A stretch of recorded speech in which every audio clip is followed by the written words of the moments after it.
Hey guys, what's up? Good day and greetings from wherever you are. It's Tabadi Mema here again with episode 2 of my podcast. So, as you know, the first 2 episodes are dedicated to sports, which is one of my favorite hobbies.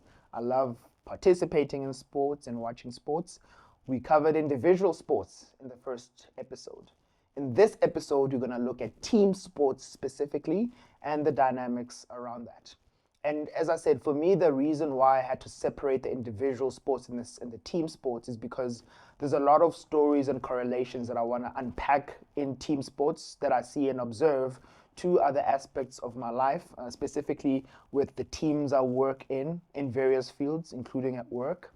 And there's also things around team sport that are relevant from understanding how there could be an optimization or a destruction of a team environment through certain things, behaviors. And you've probably seen some teams where the teams actually lose in the field of play because of what's happening in the locker room.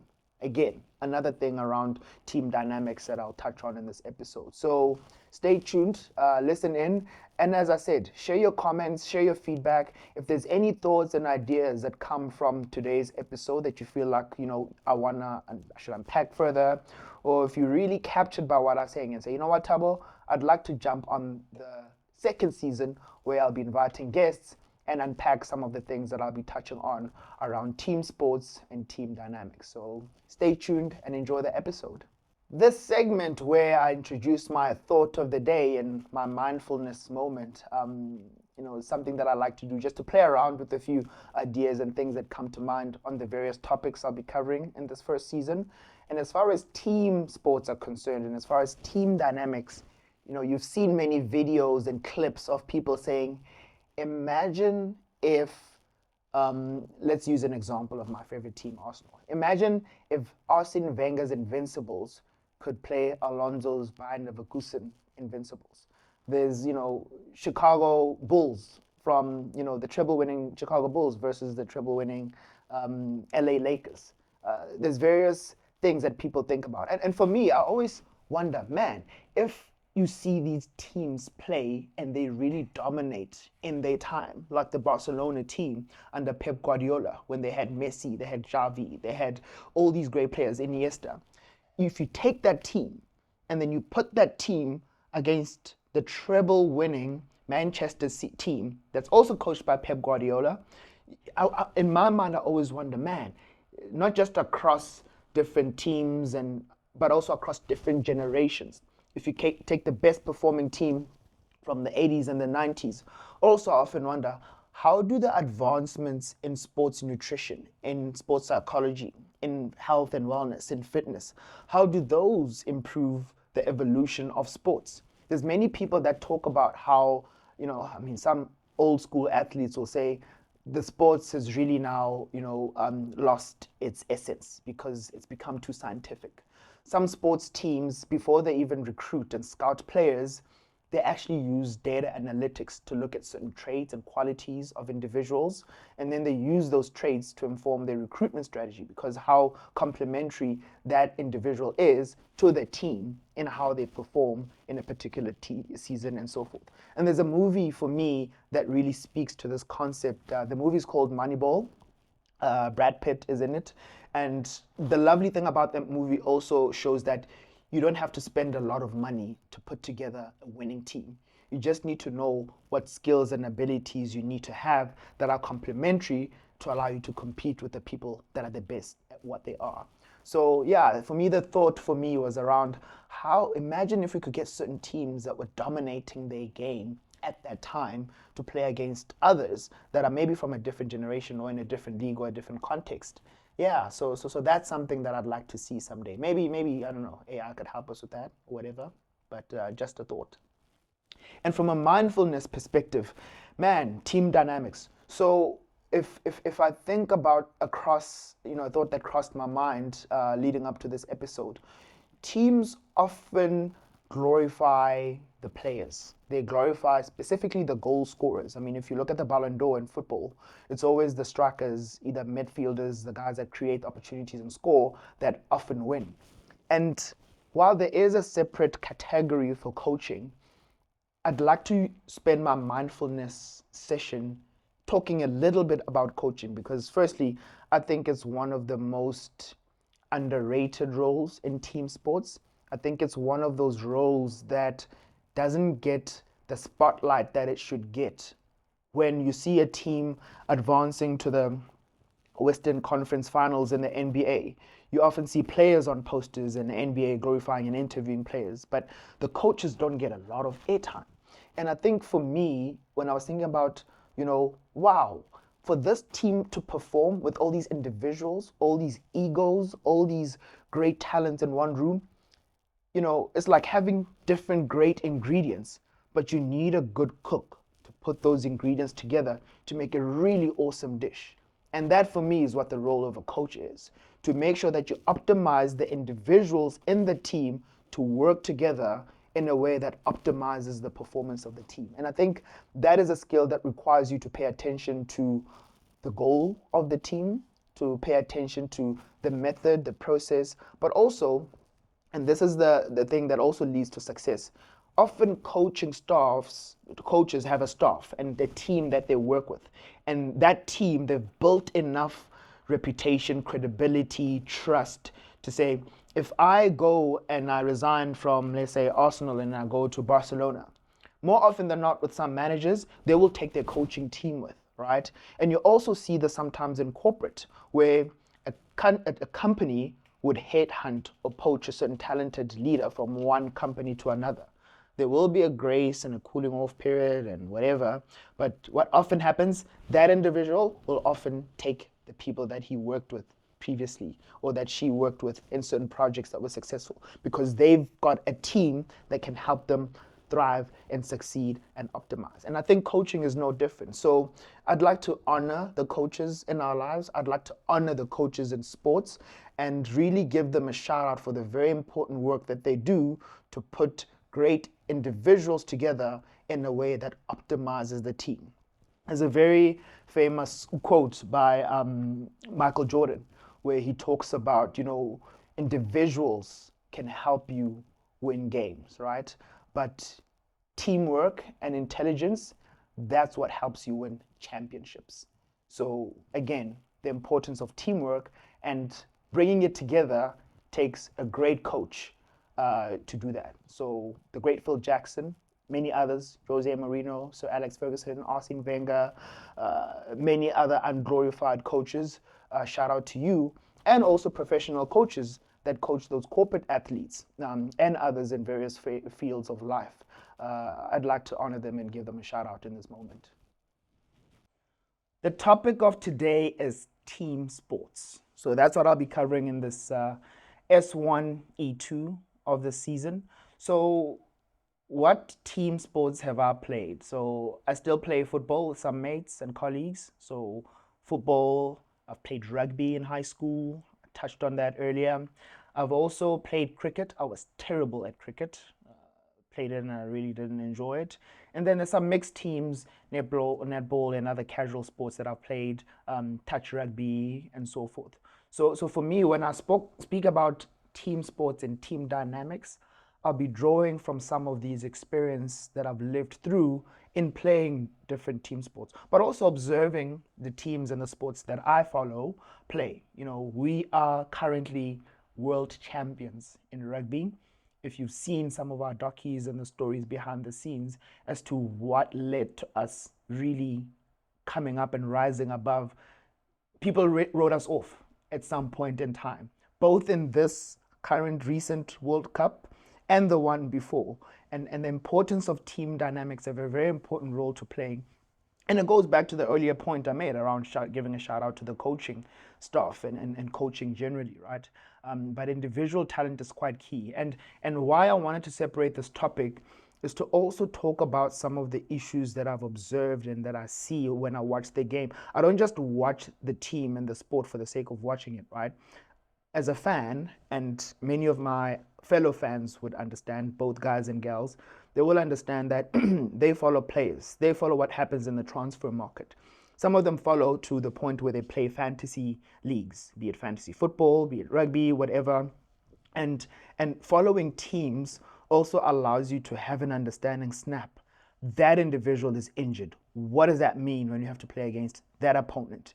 Those kinds of things, of making sure that you also have bench strength and are able to get someone that can plug into that hole and still facilitate the delivery of the goal of that team, be it a tournament, be it a round that you need to make it through, but ultimately a final if it's a tournament, right? So team sports, unpacking insights from there, and also, sharing some of my personal struggles as someone that played in a team sport, but also works in an environment where I have to collaborate with others in a team-like structure, and share my lessons and observations there. So yeah, watch out for the next segment.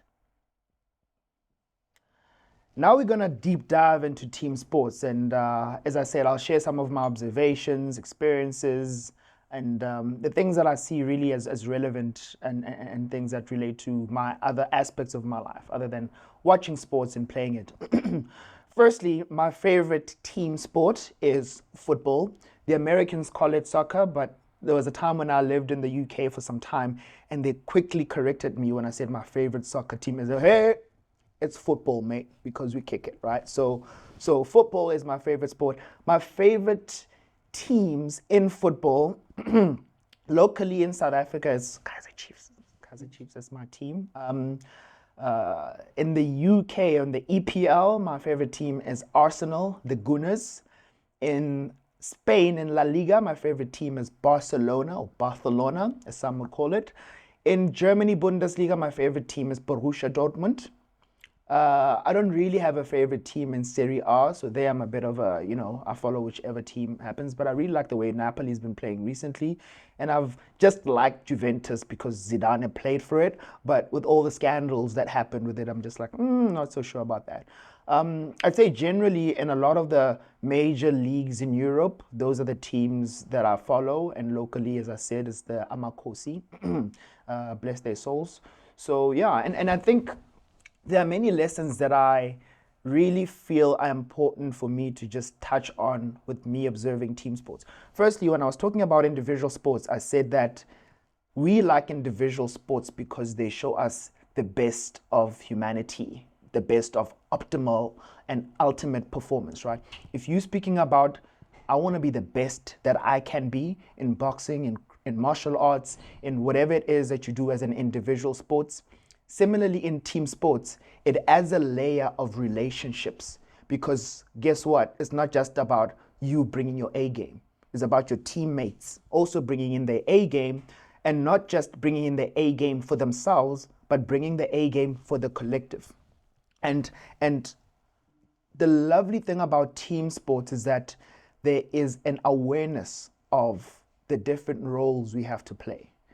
More often than not, and if I can use football as an example, you have a team that is made up of people that are great at attacking, people that are great at managing the midfield, and people that are great at defenders. Obviously, strikers, midfielders, and defenders. And then you've got that one guy that is the goalkeeper to make sure that they stop the shots that come into the goal. And there's a very important role, as I said, that not only the coach plays, but the coaching staff, right? And for me, when I think about the team, I don't just think about the individuals on the field of play. It's also about the support structure around making sure the coaching piece happens well and it happens optimally. Beyond the coaching team, there's aspects around making sure the logistics in the club are efficient. The dietitians are well organized, the sports psychologists, the people that can make sure that, how do we make sure we optimize not only the individuals and the coaches, but also the club as a whole works, right? And beyond that, there's other layers within the team dynamic that now result in club management being a focus point. Sometimes there are clubs that are not very well managed at a board level, at a directorship level, that impacts the performance of the team, be it the recruitment strategy, the consistency of the coaching staff that they have, the resources that they're able to get to be able to afford buying those talented players, right? And you've seen clubs throw money at their problems, and that hardly does the trick. right? So the team dynamic for me, it's about the guys on the field of play. It's about the people that support and optimize that team of individuals and the support structure that exists around them to make sure that this is a well-oiled machine, and then the governance layer around it, that's quite key. The last piece, which is a bonus piece, is then the fans, the fandom, the people that go to the stadiums and they cheer on the players when they play. More often than not, when you go to a team like Liverpool, where it's a hostile environment, they will say there is an extra opponent that you need to deal with because the fans are so loud and they're so adversarial against any visiting club. That makes it hard. So for me, the team dynamics expand beyond what you just see in the field of play. But a lot of the time that I'll be spending in the episode and talking about are the actual performers, are the people that are actually have to deliver the result, which are the players. And I'll touch on a little bit on the coaching piece and the coaching aspects of it, right? So here we go. Team, they say there is no I in team, which is true. You can spell, congratulations. But there are also dynamics that require individual attention in team dynamics. For example, when you watch players like Kobe Bryant talk about how they put in the work, they also talk about their expectation of the teammates. Michael Jordan did the same. Cristiano Ronaldo did the same. If you watch and you listen to any great athletes, when they get into a team, and this is some of the things that certain coaches do well, they would recruit or bring into the team individuals that can inspire greatness in others, right? And they don't just inspire it by virtue of who they are, they inspire it by leading by example. And there's a nice segment of that in the Last Dance documentary where Michael Jordan said he wouldn't expect his teammates to do things that he wouldn't be willing to do himself, i.e. the work ethic, getting early, doing work post the official training session with the coach, the diet, various things that make us go, you know what? We are gonna win this tournament this season. This is what it takes. Are we in it? Yes. Any individual in a team environment that betrays a commitment to win, more often than not, they will get outcast by the group. That's where in some cases in team dynamics, and I'm saying this because I've seen it when I was, playing team sports as a young man, in my football days, in my rugby days, because when you get into a team environment, there is a certain realization of saying, man, this is a great group of people. Together we can do amazing and awesome things, right? But for us to do amazing and awesome things, we need to be like a choir. We need to be like an orchestra and be in sync and in harmony in putting the work necessary to get there. And the work and the harmony and the in sync and the correlation and how teams work in the field of play often is a reflection of how in sync they are outside the field of play, showing up and training, doing the work collectively as a team. But guess what? I got to do my drill. David Beckham did it a lot where after training he would practice those free kicks. Cristiano did it a lot where before training starts, he's already doing laps around. He's one of the hardest working athletes. Same story with Kobe Bryant, LeBron James. There's various team players that put in a lot of individual work to make sure that when they do get into the field of team, they optimize the performance of those around them, right? And for me, when I reflect that in my professional work, and I'll use companies as a team. One company will be within a certain sector competing for a market, and no company goes into any market to lose, right? So you are as a team going into that market to win. There are people in companies whose role it is to originate, to sell. They are the strikers of the team, if I could call it that, right? Their job is to go and bring in the sales and get the numbers up. There are people in the team whose job, once the sale is in, they need to maintain the customer service and optimize product or service delivery to the client. Often people that bring in the sales and people that manage the maintenance of those relationships once they're acquired, those are different skill sets. So already you can see there's some team dynamic there within the different departments in an organization. And right there also there's our teams that their job It's not only to retain the customers, which is separate to, product and service delivery, but their job is to make sure that they defend the business.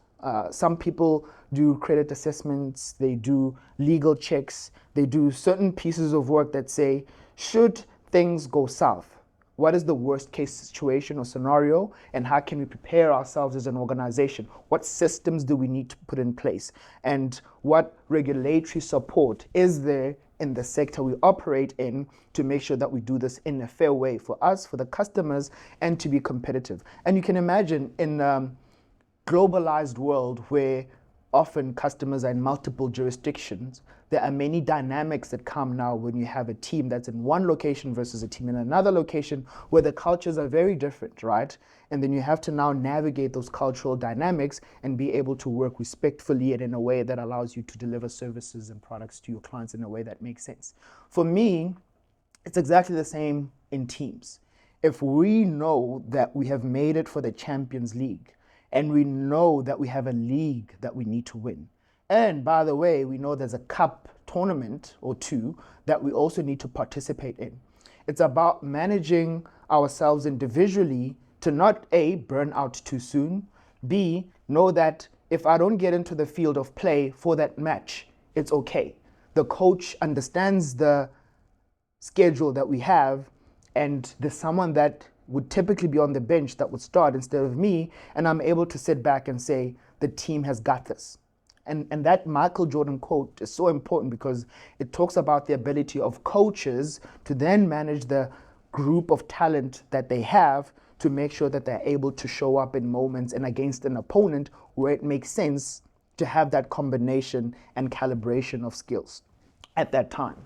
So I'd say for me, the team dynamic and the observations when I watch team sports, when I played team sports, is very important for us to make sure that we align on certain things way before we get onto the field of play, right? And if I can share a story and an example, when I played rugby, firstly, we didn't have a choice about the diet because we ate the food that everybody had.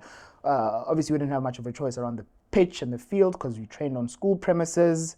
The teams were then chosen. There'd be an A team, there'd be a B team, there'd be a C team. And then within the teams that we played in, there would be some kind of dynamics between the individuals that are there. Now, when you reflect, or when I reflect on that, we all come from different environments. We have different motivators. Some people come from an environment where they've had it all in their life, they're very comfortable, maybe they have a security around themselves. Some people come from environments where maybe they were abused. They have some vulnerability or self-doubt. Those personal traits that you have outside of the field of play or the team come in when it's now time to show up and certain challenges happen. And some of the best teams that have actually won championships and multiple championships are teams that were able to bridge the team sport relationship dynamic and bring it into a personal relationship dynamic where they're able to say, tell me about yourself. Where do you come from? What's your story? Who's your mom? Oh, snap, you come from that village? My ex-girlfriend comes from that village. Actually, maybe I should visit and, let's meet your family. And more often than not, the club enables that, and specifically, coaches enable that sometimes. There's a nice series on Netflix where Coach Rivers, I think it's Coach Rivers, he spoke about learning about Ubuntu when he used to coach the Celtics. I think it was the Celtics that he coached, or the Philly, no, it was the Celtics. And then he took the concept of Ubuntu and brought it into the training ground and brought it into the team. And he led in a way that made his team really see the humanity in each other, right? I succeed because we succeed as a collective. And that concept and that mindset shift that Doc Rivers brought to that team really helped them to optimize performance. And I think it's a philosophy that he's taken on in other coaching roles that he's had since then. And even if you look at the World Championships today, the Springboks, and if you watch there's 2 seasons now of Chasing the Sun. Is it Chasing the Sun or Chasing the Sunset? You would see how it's not just about how those guys relate on the team, on the sports field, right? And in the locker room and in training. It's about the humanity and the humanity of the team players in the Springboks also is cognizant of the national dynamic, where we know, man, we have racial issues here, we have gender issues, we have abuse, we have poverty, we have high unemployment, we have so many things. How can this club and this team, and at this moment, in this current and particular World Cup, be that hope that unifies a nation that is so divided and so broken in many ways, but also has this great team that's able to show what can be done? And for me, the teams that go beyond that are teams that are set up for success and can win, right? So in any corporate culture, in any band, in any group of creatives, be it a musical band, be it guys that are having to do a piece of art together, be it engineers that have to design a plane or a car, like I said when I spoke about the F1 earlier, it's those abilities to say and see the humanities in each other, and how a Japanese thinks about designing an engine versus how a German thinks about designing an engine. If they were to go into a room and put those collective talents and insights and lived experience together, I think magic can come from that. And I think for me, the sad thing about seeing some of the backlash that came from people that were speaking out against diversity, equity, inclusion, and belonging. I guess they called it DEI, diversity, equity, and inclusion without the B. But the attack was very one-sided. I'd say to a certain extent, a lot of the attacking points that were used were ill-informed and misinformed and based on certain anecdotes. And if you look at how the Springboks showed, as diverse of a country that we are, we can come together with the different skills and talents that we have and produce world-class performance, against some of the toughest opponents in the world. We are stronger together if we do band as a team, and that will show itself in the field of play, which, is a reflection of what happens off the pitch. And kudos to Rasi, kudos to the coaching staff of the Springboks, and kudos to coaches in general, as I said earlier, because in many cases, they are the ones that enable that relationship to happen. Any relationship is built on trust, and they do a lot of great work to build that trust within the team. And in cases where the trust gets lost, like I said when I was speaking about the rugby team that I was in, there were times where there were certain individuals in our team that didn't bring their A game. They would miss training. They would not put in the work that the coach had scheduled for us to do individual sessions or as a team. And then they would show up in the field of play and they'd let the team down. And a whole lot of us know why we lost, okay? We know who's the person that cost us. And the position that they play is often very important.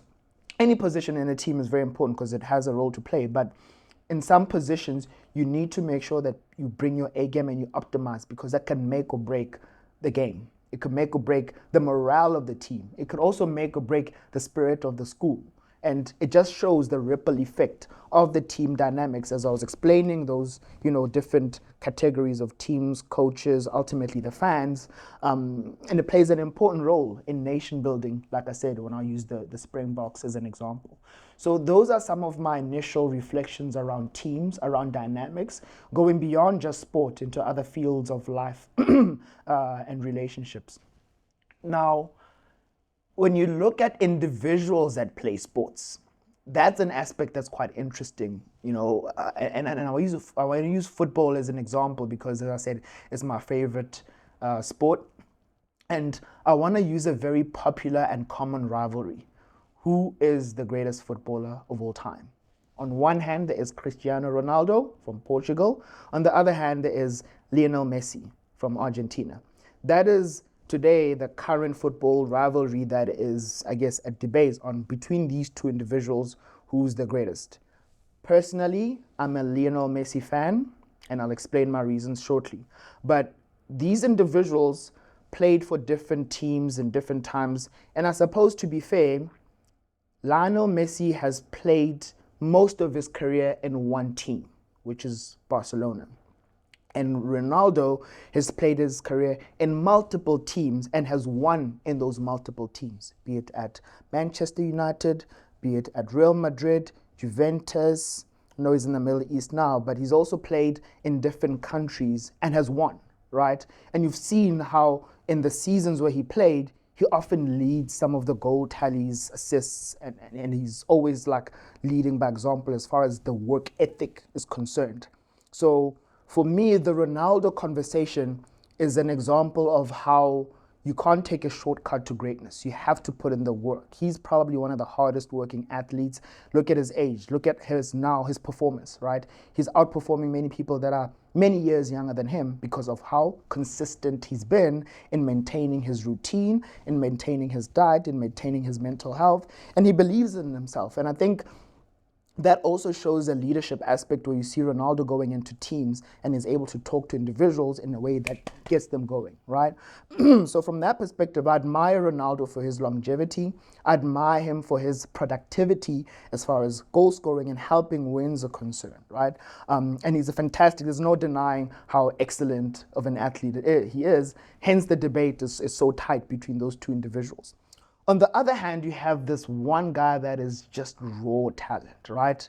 And when you watch Messi play football in a team environment, and this is the difference for me between him and Ronaldo, because there are cases when you watch games that Ronaldo plays in his whole career, different leagues, where someone does a cross, and then either a Benzema scores, or a striker scores, or Rooney, etc., and you can see Ronaldo's upset because he didn't get the goal, and he feels that he should have been the one to score the goal. Maybe he's after glory or whatever, individual glory in a team sport, which is odd and a little separate topic in itself. But on Messi's side, whether he scores or someone scores, he's as excited and he's as happy, and he's someone that embraces the concept of team dynamic and team success versus individual success in a team dynamic more than Cristiano.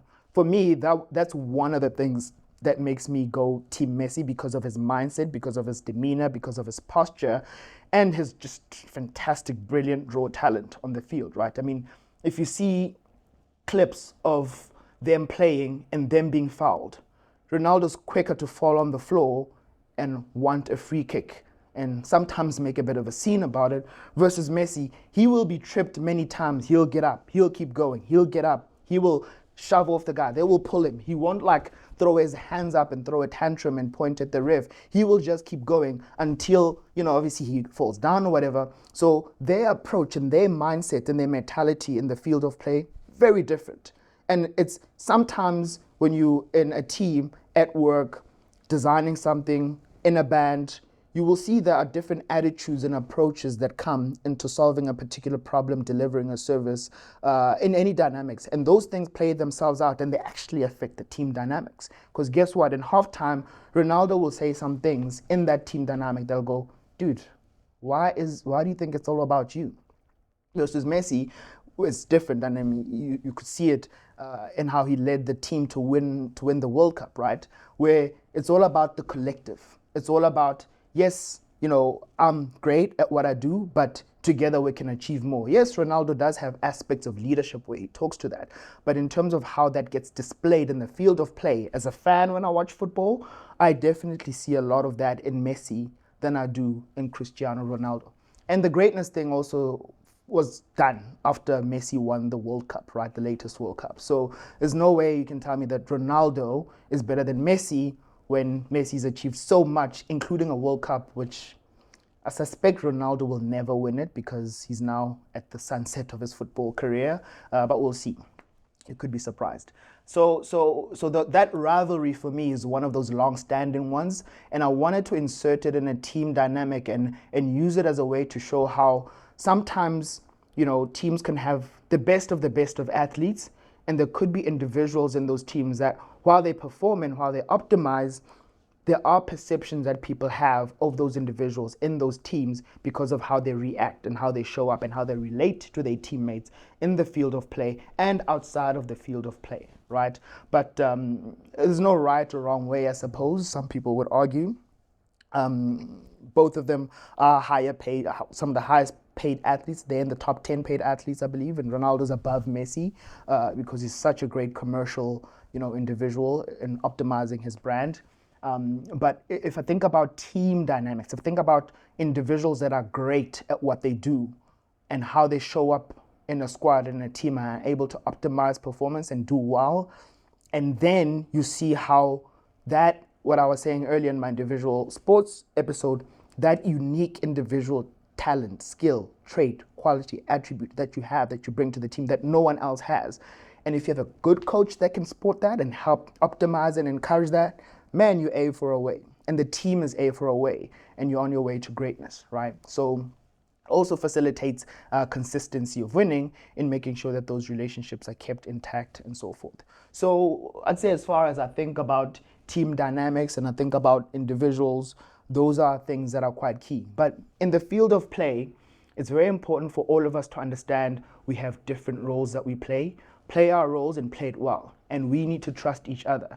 And the teams that are able to optimize themselves and win championships are teams where there's solid trust, good relationships, where I know I'm willing to die for this guy if it comes to that, right? I mean, there's elements there that are related to the military and how the army thinks, but the team environment is about making sure you trust your next person to do their best in making sure that they deliver performance to benefit the team and as a whole. So the same things can be said about corporate, about business, about arts, about various fields of life. And I wanted to just spend time on team dynamics and team sports for this reason. So yeah, take this, think about it, think about the teams that you work with, think about the teams that you follow and the teams that you support. I mean, I've got a Spain top here because Spain is my favorite football team as far as national teams are concerned, mainly because they won the World Cup when they were in South Africa, and they have some of the best leagues. Well, they have the best league in Europe, because you've seen who's won the Champions League throughout the seasons. Madrid, Barcelona. I'm a Barca fan, like I said, but follow your teams, get your children to do team sports, and they learn valuable lessons and insight from there as well that you can, teach them to be better humans overall. And yeah, that's the team segment in my deep dive, y'all. Earlier on, I shared my thoughts as to why I believe F1 is a team sport instead of being an individual sport. Because obviously when you watch the race, you saw Michael Schumacher, you'd see Lewis Hamilton, you'll see Max Verstappen, you'll see various guys get on the podium, right? And for me, F1 is such a great team sport example versus the individual for various reasons. One, let me admit that I'm not a crazy avid F1 fan and follower. I'm just drawing these anecdotes and insights from what I've seen from watching it, and I do follow the Netflix show a little bit, but I do want to touch on certain team dynamics there. So one, in F1, more often than not, actually this is the rule, there are two teams that are entered in the race, right? And more often it's known in the team who is the stronger racer between the two guys that are in that team. So that's one of the reasons I believe it's a team sport, for that reason. Number two, beyond that racing piece, there is the engineering piece. McLaren has an engine. Red Bull has an engine, right? Be it Honda, be it whoever that they chose at the time. Renault, right? Also used to be in Red Bull, but you've got a Renault team, you've got Mercedes, you've got Ferrari, you've got all these different teams of engineers that are trying to optimize and perform and deliver the best performing engine for their car, right? And now they have to make sure that the whole vehicle works. But ultimately, for me, the engine is the main driver of performance, and that matters. That's a team sport, right? And the teams of McLaren, Ferrari, all these guys, Alfa Romeo, there's a competition of engineering there in those teams, right? So that's the other phase of it. And then you've got the team around making sure that the pit stops are effective. How quickly you change the tires when you have to decide, snap, we're racing and it's raining all of a sudden, right? I need to choose these tires versus those. Oh, the temperature or the terrain, the nature of the course, etc. Those things are also team decisions and things that impact and affect the performance of a Formula One team at any Grand Prix, right? So there's a piece around making sure that team of guys that do the pit stop changes are effective and they do it in sync, and that requires practice. You've seen it in the show on Netflix, if you have, how that going wrong could affect the result of the game, of the race, right? So different teams also compete in the effectiveness of that. You've probably seen a clip that shows how the F1 pit stops worked back in the days, a few decades ago, where they'd be like a process that takes time, like over 2 minutes. Now it's literally split seconds, that process of changing, tires at the pit stop to optimize the performance of the driver, right? And then you've got the driver himself or herself, right? But specifically with the ones that's mainstream, it's the Lewis Hamiltons, it's the Max Verstappen. It's all these different guys that are talented innately in their driving skills, but they have a relationship with the engineers. They have a relationship with the guys at the pit stop, but they also have a relationship with the people that they're listening to on the earpiece that tell them around the dynamics, what's happening, where's your teammate, oh, look out for this, oh, I think that driver's being naughty, he's trying to push you out a little bit, So those are the things that are also making me go, this is a team sport that requires ultimate collective performance for an F1 driver or an F1 team. Because if you've seen this, the points in the stands, the team gets rewarded and the individuals get rewarded, and then they ranked accordingly. So I wanted to just emphasize and amplify why I was arguing that F1 is more of a team sport than an individual sport, despite individuals going on podiums. We're doing crossovers now. So the crossover that I'll be doing in team sports is with one of my favorite comics, Marvel comics, and specifically the Avengers. Who are the Avengers? Some of you guys may know, some of you guys may not know. These are superheroes that come together to fight the baddest of the baddest people in the galaxy, right? If you look at the dynamics in the Avengers, as far as team sports are concerned, you have El Capitan, Captain America. Often he's the one that gives the strategy and the directions when it's time to face an adversary. And then you've got the genius, you've got Iron Man, he comes with his weapons, his gadgets, his strategy. You've got, people that come with brute strength. Want to crash and smash the enemy, can guess who the green guy, it's the green guy who brings that. And other people with various skills and talents. But if I look at the team dynamics in the Avengers and how they decide to use their different talent and skills and superpowers, and again, and I said in my earlier episode and I alluded to it earlier, often sports athletes are the best embodiment of superheroes because they are ultimate performance in their fields of play. And when you see how the Avengers do that and how they manage team dynamics, and snap, you even saw it in Civil War, right? It could happen in a team where individuals fight and it could literally break the squad. It could literally break your ability to perform and win a championship, win a game. So my crossover with the Avengers really is a prelude as to when we get to that episode when I talk about comics and why I enjoy them, because like I said, this podcast is really me sharing the things that I love and enjoy. I'll share certain personal reflections on the comic story, but this crossover really is dedicated to saying, when you watch, I'm not really a big fan of the Justice League. I think they can do better with that. I hope they do better with this new sort of chapter and series of the recreation and introduction of DC. But if I look at the MCU and how they've taken, an approach at looking at how teams perform, at how, Thor had to overcome a mental health breakdown and gain weight, and he had to come back into the team and still beat Thanos too when he came back to terrorize us again, who's one of my favorite villains. Really, it shows you how it's very important for us to trust each other in a team, for us to recognize this person is good at that, let's let him or her lead that, and for us to know that collectively we can do it, but also are able to reflect and say, snap, you know what? When we're there, in Sokovia, we really messed things up, right? Which was what happened with Ultron and Civil War. Ultimately had these laws that made the team reflect on, guys, I think we can do better, and we're a bit OTT there, but I think, maybe rules are necessary. And someone's like, now, who's to decide these rules are benefiting individuals or not? And obviously that's one of the things that led to the Civil War.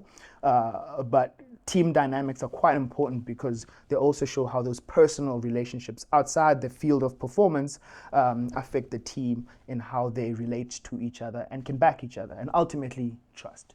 So that's my little crossover there with the Avengers. So let me know what you think about that. If you think Avengers are a great example of a team, maybe you think the Justice League is, maybe you think, I don't know, Captain Planet or any other team dynamic. If those of you that do know Captain Planet will get it. Some of the younger ones, look it up. So that's my crossover, guys. I also like to share some of my personal struggles, when it comes to team sports, like I did with my individual sports. And if I can use an example, when I was in high school, as I said, I used to play rugby. It was a team sport. We knew that rugby is a winter sport, right? So before term 2 starts, what I used to do back home in Kwakwa, I used to run. I used to run. There's this mountain, a hill. We call it Palamente, Ribita Palamente. You go there, you run to the top. It's a very challenging run because you have to beat the steep and be consistent at it. And when you got to the top, we used to do like drills, used to do sprints, used to do push-ups and various things to keep our fitness. And then we'd run back. And sometimes we'd take a different route and run to Uniqua, now called the University of the Free State, go there and back. Because if you think about it, one is a hill, the other one is a distance. It's like a endurance versus like resistance training, right? Endurance, resistance. So I used to do that during the holidays with my friends who were also on holiday from school, etc. And when term 2 starts, we'd have to go to Signal Hill and run. Man, I'd kick butt, right? And I knew that term 2 was coming. It was rugby season, and I had to get ready. And the field of play, you attack, you defend, you tackle, you pass, you sprint, you score a try. You play your part as an individual in a team, and you play it relatively well because you know that you've practiced and trained, not only at the time when you have to train with the team, with the coach, doing your drills, doing your moves, understanding how to handle different plays and who's the opponent, but the individual work that you need to do to be able to be effective in the team. What I struggled with is people showing up and they didn't do the work and they didn't prepare. And then in my mind, I'd be like, hang on, we all knew that we're going to come into the season. We showing up in a game and people are missing tackles. People are not able to finish their runs. People are just ineffective and are letting the team down. And it's something that I really struggled with in high school to pretty much reconcile that with certain people that were in my team. And I love you guys. I know we're having our 20-year reunion this year. Don't crucify me. But I'm just reflecting on some of the things that I struggled with in being a member of a team. Now, if I take it to the sports that I watch, you see it. Guys like Kobe Bryant are typical examples of this. Cristiano Ronaldo that I mentioned earlier. Kobe is well known for waking up at 4 in the morning and having training before the training, right? He does his drills before the team does the drills. And when people wake up, some of the players would even come back from clubs, right, in the morning and go into the hotel restaurant and eat. And they'd see Kobe there coming from the gym and they'd be like, oh snap. What did that do? Many of those players were like, man, this guy's built different. And then they would then up their game. And then they would then follow and mimic Kobe's example. And again, to the coaching teams and selectors' credit, they were intentional about selecting individuals with certain traits that would affect and influence the team to behave and show up in a certain way. Not to say that I did that and could do it with the individuals in my team, but when I think about seeing guys like Kobe do that, seeing guys like Ronaldo, seeing guys that have longevity, LBJ, and other team leaders that are really on the top of their game, it makes me go, wow. Sometimes excellence can be contagious. Sometimes excellence could create rivalry within the team where certain individuals clash and believe that, and actually it's my way, no, it's my way. Like those dynamics play themselves out. And you've seen teams literally fall apart where a player, before getting subbed on, he'd be arguing with the coach around the timing of their sub or whatever the issue is. When they come off the pitch, he's arguing with the coach and saying the dude doesn't pass the ball. What in the world? So those kinds of dynamics where, man, I'm in a team, but I don't feel like I'm in a team because not all of us are showing up as you should. It also reflects personal story, in corporate, in business. When I work in teams and some of the people I work with don't show up in the same way that I do, it also makes me go, But then I'm reminded, breathe in, breathe out, have a bit of grace. There could be a reason why this person is showing up this way today. There could be a story. Maybe they had a bad day. Maybe their kid's not feeling well. An extended performance sometimes is also because of, to the coaching example, poor leadership in the company, poor management of individuals that could result in certain individuals in the team not performing well. And aspects of that bring me back to myself to say, if this is a thing that I'm observing with the people I work with, what can I do to help change the situation if it makes me uncomfortable?